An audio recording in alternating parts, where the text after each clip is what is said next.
All you Americans who've been following the Islamization of Europe from afar with horrified incredulity, if any of you are still nursing the cozy illusion that it could never happen in your country, it's time to wake up and rub those sleepy eyes, because the moment of truth has arrived. In case you haven't heard, there's a plan afoot to build a 13-story Islamic center and mosque a few yards from Ground Zero in New York. A plan that's been enthusiastically welcomed by politicians and civic leaders eager to show how tolerant they are at other people's expense. Is it possible to be astonished but not surprised? Apparently it's not enough that nearly 3,000 innocent people had to lose their lives in a hideous act of religious mass murder, but now their memory has to be insulted as well, and the religion that murdered them allowed to build a towering triumphalist mosque on the ground where they died. Is America losing its mind? It says a lot about the people behind this scheme that they had the bad taste even to propose building a mosque in such a place. But to describe it as they have, as a tribute to the victims, is beyond bad taste and shows a profound contempt for those who died. It would be hard to imagine a more provocative gesture short of standing on their graves and burning the American flag. Yet how typical of Islam, with its own hair-trigger sensitivity to the slightest imagined insult, to do something so arrogant and so insensitive. It's going to cost $100 million to build this thing, but nobody's prepared to say where the money's coming from. We do know that the Saudis fund a lot of mosque building in the West when they're not busy trying to stamp out free speech at the United Nations or telling Fox News what to broadcast, so I guess we'll all be paying for it every time we start the car. You know, it seems to me a much more appropriate place for a mosque in New York would be the United Nations building itself, because that organisation has become so Islamo-friendly in recent years that, frankly, I'm surprised it doesn't already have a minaret. You know, I'm not even American, but it makes me sick to my stomach to think that Islam is going to be allowed anywhere near Ground Zero. Because 9/11 could never have happened if not for Islam and its teachings and its doctrine of jihad and its false promise of an impossible afterlife, without which none of those gullible lunatics would have been persuaded to carry out such an insane act. And also because it wasn't just an attack on America, but on all of us in the civilized world, as were the bombings in London, in Madrid, in Bali, the shootings in Mumbai, and everywhere else that the religion of peace decides it doesn't like the way people do things. Any religion that endorses violence is incapable of delivering spiritual enlightenment. How obvious does that have to be? And it has no right even to call itself a religion.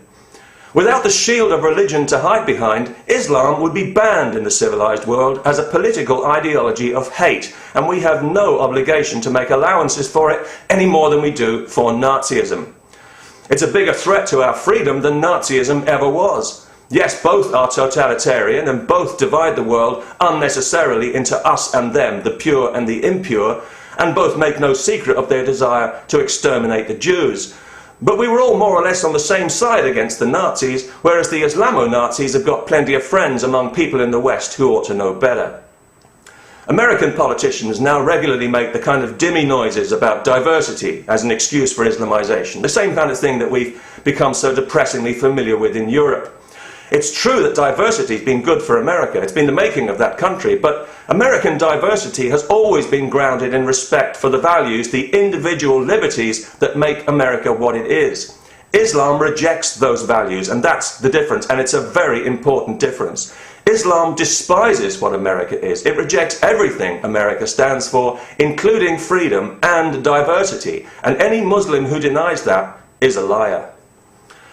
The organisation behind this scheme is called the Cordoba Initiative, and the building is to be called Cordoba House.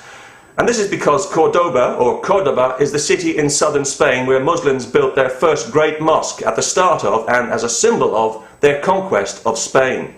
The Ground Zero Mosque is intended to serve the same purpose in America. Building mosques on conquered sacred ground is standard practice. It's what Islam has always done to assert its supremacy, and that is what's happening here. And of course they know how insulting it is, how offensive it is. Are you kidding? Why do you think they chose a site as close as possible to Ground Zero? Or do you think that that was just an accident? And they also know that once it's built, it'll be there forever, as a permanent affront to all Americans, gloating in triumph and a major bridgehead in the ongoing stealth jihad. That's how the Muslim world will see it, and that's how they'll be encouraged to see it. And to be fair to them, that's exactly what it will be, confirming what they've always suspected, that America is a soft country, a decadent country, crippled by political correctness, confused and guilt-ridden, with no backbone and no pride. They plan to open it next year, on September the 11th, the 10th anniversary of the atrocity. Is that tasteless enough for you? I'm surprised they haven't organised a 757 flypast. But you know, it doesn't have to be this way. Here in London, we had a similar situation just recently where they wanted to build a gigantic mosque to overshadow the Olympic Games. Public opinion put a stop to that, and public opinion can put a stop to this disgraceful plan as well.